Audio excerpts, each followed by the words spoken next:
Stay in the job as Manchester United head coach, but his return to the club was confirmed last night. So what are his priorities at Old Trafford? We can go live to the club's training ground now and join our football correspondent, Rob Dorset. Right, Rob, good morning to you. Beautiful backdrop. Day one for Carrick. What is on that all-important to-do list? Well, look, the biggest priority for Michael Carrick is to get to know his new coaching staff, never mind getting to know his new squad of players, because whilst he knows a lot of them, he doesn't know Steve Holland, for example, never worked with him before, neither has Jason Wilcox, Manchester United's director of football. And so they brought him in because of his experience, because of his pedigree, because of all he's done with elite managers in the past, and of course with Gareth Southgate at England, where he got to 4 major tournaments. But getting to know how he works, I think he will lead training, I think will be really, really interesting. We can show you the pictures of Michael Carrick and his assistant at Middlesbrough, who's now on the coaching staff here at Manchester United, Jonathan Woodgate, alongside him. They arrived at 7:51 this morning. The entire new coaching staff was in by 8:30 and the players all started arriving around 9 o'clock. My understanding is that they will hold an introductory meeting, probably happening about now as I speak to you, where Carrick will lay down to the players exactly what he expects of them, how he's going to work and the targets for the rest of the season before they get out onto the training field and hold their first training session with the squad, who've had the last 2 days off. They were scheduled days off, so it all starts today for Carrick and his new Manchester United squad. But he's got to hit the ground running because he's got only 3 training sessions before a baptism of fire, before his first game in charge, the Manchester Derby. Live on Sky Sports, of course, Saturday lunchtime. Yeah, OK, Rob, just stay there if you can. I'm going to ask Darragh a question, then come back to you if you don't mind. The big question for Manchester United. Good morning, by the way, Darragh. Good morning. If Carrick does secure Champions League qualification, which would be quite the feat, yeah, should he get the job permanently? Ideally for United, probably not, because obviously it's not the sexy choice probably for a lot of fans and a lot of people. But for Carrick himself, he's got to do a couple of things. One, yes, you've got to get Champions League qualification to have a chance of getting a job. And 2, the style of play's got to look good. If he can go in there and get them up and running and get the crowd excited and go back to the old school Man United, wide players, pace, attack, goals, knock off some big results, and I'm not talking about hanging on to beat somebody with a late goal. If he can put all that together and put some unbeaten runs together by the end of the season, then he's got a great chance. And other than that, if he doesn't get the job after doing all of that, he'll probably have his pick of jobs in the summer. So it's actually a win-win for him. Yeah, I can understand that. Rob's still there for us. Right, Rob, from Manchester United's perspective, I've just been asking Darragh that question. Do you think that Carrick could stay on beyond the summer if he gets Champions League football? It's certainly a possibility, but I think every time I get on the show with Darragh McAntony, I seem to agree with him. I think he's spot on in what he's just said there. Not necessarily that Manchester United want a sexy name, but I think, look, Manchester United have learnt a lesson from what happened with Ruben Amorim. They've looked at it and gone, well, OK, Erik ten Hag and Ruben Amorim were both coaches at, no disrespect, but not elite clubs in Europe, and they had a big step up to come to Old Trafford. And what's been explained to me is that United's bosses right now felt that the job was too big for Amorim.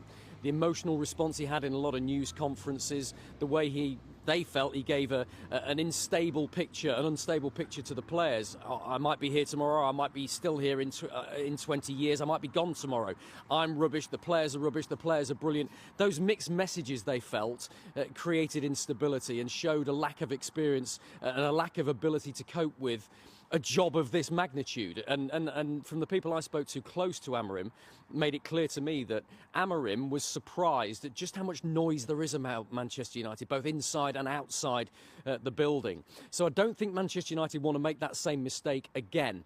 I think when they go for a new head coach in the summer, they will go for some of the very big names. Maybe Carlo Ancelotti, maybe Luis Enrique, maybe Thomas Tuchel. That's the calibre of coach I think they're going to look at. Whether Manchester United can attract that calibre of coach for where they are right now, possibly not offering European football, certainly budgets very, very tight, the club's still in transition as they build for the future. I think that's a separate question, whether they can attract that calibre of coach, but I think that's their plan. And so that might make it difficult for Michael Carrick to try and compete with those, because he just hasn't got the same sort of CV that Ancelotti and Tuchel, etc. have got. But Darrag's absolutely right. He's the man in possession right now. If he can get off to a good start in these really difficult opening games against Manchester City and Arsenal, those are the first two games he's got up, and if he can achieve Champions League football, then he can't do much more than that, and he will certainly be considered as a candidate if he can achieve that for Manchester United in the 17 games of the season he's got left. We are running a poll this morning. It's quite simple. Should Carrick get the job if he gets Champions League football? It's very, very split, actually. 52% saying no, so not far off 50-50 there. 48% saying yes, he should. Darragh, in terms of in January, every manager wants reinforcements, but Sure. Carrick, he is officially head coach, but his contract is until the end of the season. Do you think he'll have any say on transfers? I don't think he'll have a massive say. I'm not sure if previous managers had a massive say recently, but I think, look, in his inbox, his in tray, what's Carrick got to do? He's obviously got to win over the players. He's got to win over the fans. He's got to win over the media. He's got to win football games. He's got to do it stylistically really well, and he's obviously got to get them in the Champions League. I don't think he's worried about who they can sign this month. He's got to work with the group that he's got. He's got to bring them all together. The last couple of games haven't gone to plan under Fletch, so they've got to look at that and go, right, how do we hit the Champions League and how do we do this? So, like I said prior, this is perfect for Carrick, because if he goes in there and he has a good go, and let's say he falls short and he finishes 5th or 6th, but it looks good on the eye, he'll have his pick of some big jobs in the summer. If he goes in there and hits 4th place, and they do it with, with style, and they score a lot of goals doing it, then you'll have the clamour from the fans to want to give him the job. For the owners, it'll be an easy decision. So it's going to be really interesting to see, but I like the backroom staff they put together. He's got a lot of experience in there. The Steve Holland one was an interesting one, and probably the surprise for me, and probably the best one they've done. Right, actually, I want to get to Steve Holland in a moment, Rob, but just on those transfers, do you think Carrick will have any say? I'm just trying to think. Permanent transfers, maybe not, but in terms of maybe loans with options to buy, maybe he would be back. That's just me speaking out loud. Look, United won't change the system.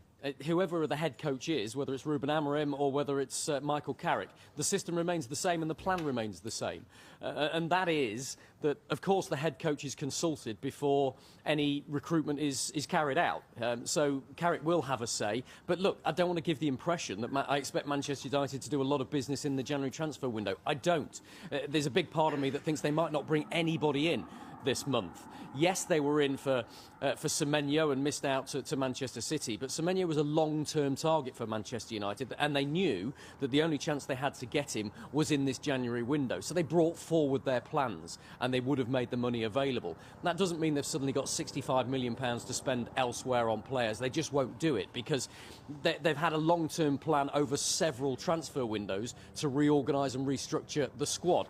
The summer transfer window was all about the numbers, the data they'd done in the background that said, look, we aren't scoring enough goals. The quickest way to get us up the table is to score more goals.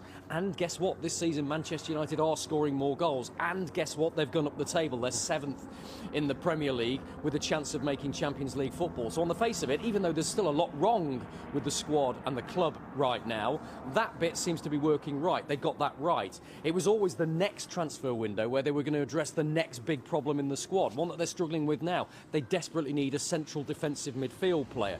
They're looking at João Gomez. They're looking at Adam Wharton, Elliot Anderson, Carlos Baleba. These are the big names that they want. But you're talking £80 million probably for each of those. Manchester United would like to get 2 if they possibly can. So they're not going to spend money this January that will prejudice their chances of getting the big names in and sticking to their plan in the summer. And Michael Carrick will have to fall in line with that. And Ruben Amorim did. He didn't like it. He wanted to strengthen in January, and there was some friction between him and Jason Wilcox over that. There won't be friction with Michael Carrick. He's come into this job with his eyes open. He knows he's got to work with the squad that he's got. And Darragh, you brought up the coaching setup. Rob, you know that Steve Holland is coming in, as Darragh mentioned. Jonathan Woodgate, who's worked with him in the past, has come in. Steve Holland has been at Chelsea. He's understood the pressures of being in the England setup as well. Woodgate has played at the highest level, just like Carrick has as well. But do you think, Darragh, that they've come in terms of helping with the big pressure? Absolutely. Which Ruben Amorim said he struggled with. Woodgate's been with him for a long while, so they know each other, and that's probably a management team wherever they go to manage a club. But Steve Holland is a good one because of his experience from England, the big club environment. He'll make it a lot more comfortable for Michael Carrick while he does his day-to-day stuff. So I actually think they've got that spot on. Going back to what Rob was saying there about the window and signing these world-class midfielders and everything else, the other thing you have to consider, even if they did agree a deal for one of those players that Rob's mentioned, and there's 3 or 4 of them in there, do those players want to go to Man United at the moment where they don't know who the manager is going to be? Even though it's not really relevant about transfers who the manager is. If you're one of those players, you're like, well, I kind of want to see the speed of direction Man United are going in. So, no, I ain't going in January. I'll wait till the summer and see where this goes. And Rob, in terms of that backroom staff, how did that come about? It surprised me when I heard Steve Holland's name. It surprised me as well. It surprised everybody. I don't think he was on the agenda, and that's because he's never worked with Jason Wilcox before. He's never worked with Michael Carrick before. He's never had any connection with Manchester United before. So that definitely came out of left field. But I think you have to say it's a bit of a coup for Manchester United. It was Michael Carrick's suggestion to go for him. Everybody knew that he was out of work and he was available. So look, the truth is, with Manchester United's finances right now, that appealed. They didn't have to pay compensation or wrestle him out of another club. But you look at some of the managers he's worked with in the past. Came into Chelsea in 2009 under Andre Villas-Boas. He then worked with Roberto Di Matteo, Rafa Benitez, Jose Mourinho, Gus Hiddink, Antonio Conte, and then Gareth Southgate with the England setup, where they went to 4 major tournament finals, 2 European Championship finals in that time. He's been there and he's done it. He's worked with the best players in the world. He's now at Manchester United. I think that's a good move from Manchester United to get his experience, his nous in there, alongside what is a pretty fledgling coaching staff the rest of the time. And I expect Steve Holland to be the man who's leading things on the training field, talking to Michael Carrick directly about the tactical preparation for the Manchester City game on Saturday. He's going to be a really important voice for Michael Carrick and the rest of the coaches as Manchester United try to build towards the end of this season. And I would just say as well, I suspect Steve Holland's been a little bit nervous today as well. He's never been involved in club football for the last 8 years. So this is the first time where he's going back to the day-to-day training and running of a football club. He didn't have that under Gareth Southgate. He didn't have that with England. So it's all a bit new for everybody today. And so that's why the introductory meeting that's happening right now, I think, where the coaches are talking to the players, I think the next few days, everybody's going to learn a lot about each other. And that means it's a bit of an unknown spectrum, an unknown quantity, what Manchester United will look like and how they're going to perform in this first game live on Sky Sports on Saturday lunchtime. Rob, just a quick question, and I don't want to think conspiracy-wise here, but has Steve Holland been planted in there with an eye on Gareth Southgate for the summer? That's exactly what Charlie Austin said yesterday. Yeah, exactly the same thing, Rob. So a lot of people are obviously saying that. I know sometimes you put 2 and 2 together. You did say that, right? Okay, yeah, gotcha. But no, you can tell I watched the show on my days off. Sometimes you put 2 and 2 together, and actually it's right. Okay. What do you make of that, Rob? Because I was surprised when Charlie said it, but I also did see the sense to it, and Darren said it as well. Yeah. There's sense to it, but it's categorically not happening. Listen, Gareth Southgate is not on the radar of Manchester United right now. I'm sorry to ruin that story, because it would be a great story. And Steve Holland and Gareth Southgate are very, very close. They're close friends, irrespective of what they've achieved together with England. But no, my understanding is that Manchester United are not interested in Gareth Southgate to potentially take the job long term. And it's certainly not a precursor to him coming in. The fact that his good friend and